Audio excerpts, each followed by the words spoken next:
Hello guys, my name is Ankit Mishra. आज हम video लेकर के आए हैं issue of shares at premium की बेसिस पर। लास्ट वीडियो हम लोगों ने बनाई थी पार बेसिस पर। आज बात करने वाले हैं हम लोग उसी के आगे कि प्रीमियम बेसिस पर कैसे एंट्रीज को हम लोग बनाते हैं, कैसे एंट्रीज में सारी चीजें फिल करी जाती हैं और कैसे उसकी क्या प्रोसेस होती है। तो आज बात कर लेते हैं हम लोग। मैंने ये आपको एक जनरल एंट्रीज का फॉर्मेट बना दिया है। बस मैंने अमाउंट फिल नहीं किया हुआ है, क्योंकि मैं भी जब आपको क्वेश्चन सॉल्व शो करूंगा उस क्वेश्चन के थ्रू मैं बताऊंगा कि कैसे क्या चीजें इसमें फिल होंगी। ठीक, तो क्वेश्चन शो हो रहा होगा आपकी स्क्रीन पर। तो देखिए क्वेश्चन क्या है, पहले पढ़ लेते हैं। तो क्वेश्चन क्या है, a company issued 20,000 shares of ₹10 at ₹12 पर शेयर। कहने मतलब क्या है कि 10 रुपए वाला शेयर हम लोग 12 रुपए पर इश्यू कर रहे हैं। फिर कह रहा था amount was payable eight ₹3 on application and ₹5 including premium of ₹2। मतलब क्या है कि 5 रुपए तो है, लेकिन उसमें 2 रुपए प्रीमियम का शामिल है। किसका? ऑन अलॉटमेंट पर। And the balance on first and final call. जो बैलेंस बच जाएगा वो आपका क्या हो जाएगा? बैलेंस हो जाएगा फर्स्ट एंड फाइनल कॉल का रुपए। मतलब क्या हो गया कि 20,000 शेयर्स थे 10 रुपए वाले, जिसमें से आपका क्वेश्चन में क्या कह रहा है कि आपका 3 रुपए एप्लीकेशन है, 5 रुपए अलॉटमेंट है, जिसमें से आपका 2 रुपए प्रीमियम का है और 3 रुपए आपका रियल अलॉटमेंट वैल्यू है। दैट मींस टोटल 5 रुपए अलॉटमेंट की वैल्यू हो जाएगी। बाकी क्या कह रहा है, फर्स्ट एंड फाइनल कॉल में बैलेंस तो 10 रुपए करना है, तो 10 रुपए ये है और प्लस 2 रुपए हो गया आपका प्रीमियम का। टोटल करना कितना रुपए करना है हमको? 12 रुपए। तो 12 रुपए टोटल करना है, जिसमें से 3 रुपए आपका निकल गया क्या? एप्लीकेशन का। उसके बाद 5 रुपए निकल गया आपका अलॉटमेंट का। कितना हो गया? 5 3 8 और कितना वैल्यू बच गई? 4 रुपए। तो फर्स्ट एंड फाइनल कॉल की कितने रुपए हो जाएंगे आपके?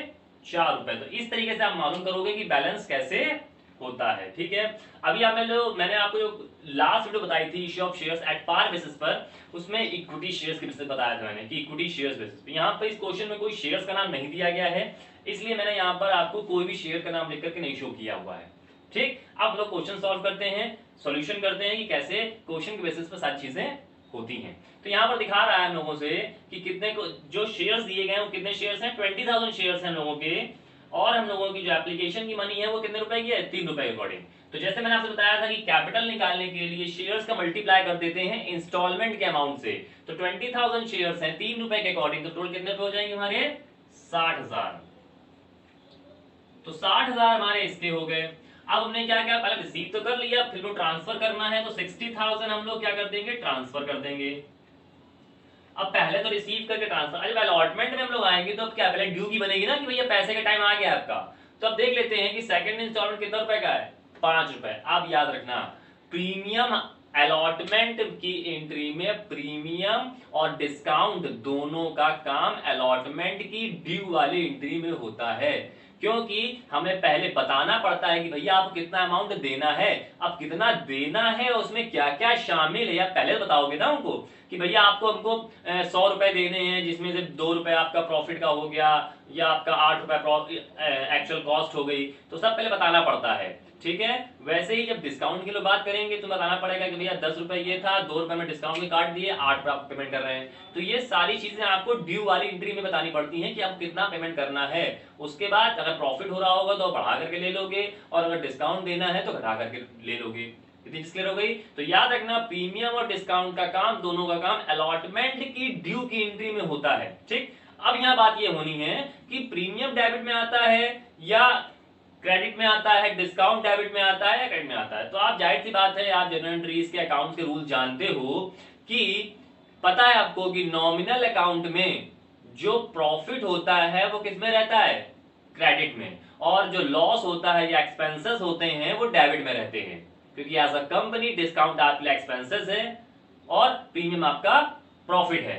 क्लियर हुआ इतनी चीजें? तो याद रखना प्रीमियम आपका आता है क्रेडिट में और डिस्काउंट जो रहता है वो आपका डेबिट में रहता है, लेकिन एंट्री आपकी ड्यू की ही रहती है।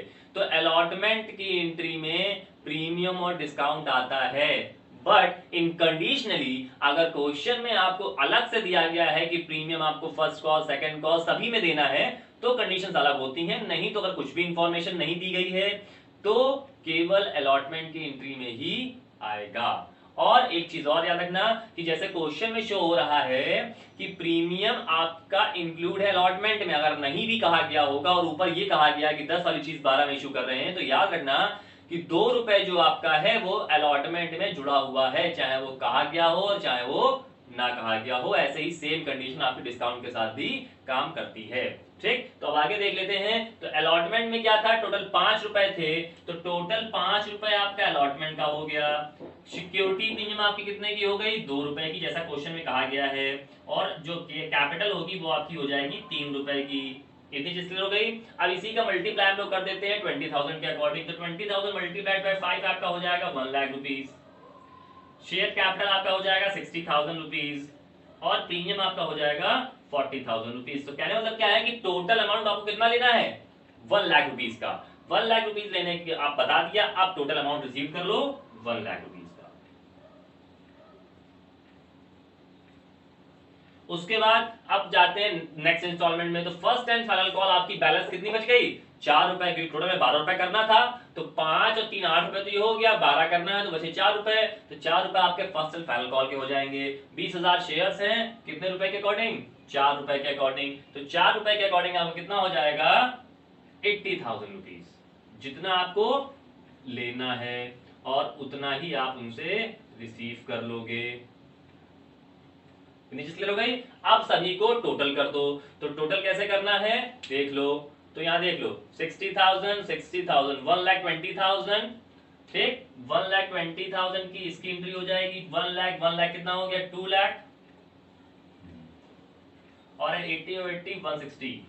तो जो अमाउंट जो आप फिल करोगे, 3 0 ये हो गया, तो 4,80,000 का टोटल अमाउंट यहां पर फिल कर दोगे।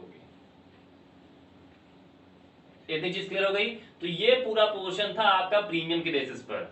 ठीक, तो समझ में आ गया इतनी चीजें। फिर से बता देता हूं कि जो सिक्योरिटी प्रीमियम होता है वो एक प्रॉफिट होता है कंपनी के अकॉर्डिंग, और जो कंपनी के अकॉर्डिंग जो प्रॉफिट होता है अकॉर्डिंग टू नॉमिनल अकाउंट, हमारा जो रूल था कि debit all expenses and losses, credit और इनकम्स एंड गेन्स। तो जितनी भी इनकम होती हैं वो सब क्रेडिट में रहती हैं, इसलिए हम लोग सिक्योरिटी प्रीमियम को अलॉटमेंट की ड्यू की एंट्री में हम लोग क्रेडिट साइड ही शो करते हैं। और ये सारी चीजें आपको क्वेश्चन में गिवन होती हैं कि प्रीमियम है डिस्काउंट है। क्लियर हो इतनी चीज। अब हम लोग नेक्स्ट वीडियो बात करेंगे डिस्काउंट बेसिस पर। ओके, तो ये तीनों पार्ट हैं, मैं जो बनाऊंगा, पार्ट बना दिया मैंने। जो आपका 7th पार्ट था, प्रीमियम आपका 8th पार्ट होगा, और जो डिस्काउंट है वो आपका 9th पार्ट होगा। तो इन तीनों पार्टों को देख लीजिएगा, जो आपके लिए काफी बेनिफिशियल रहेंगे इश्यू ऑफ शेयर्स समझने के लिए, कि कैसे इश्यू किए जाते हैं shares at par, premium and discount. Okay.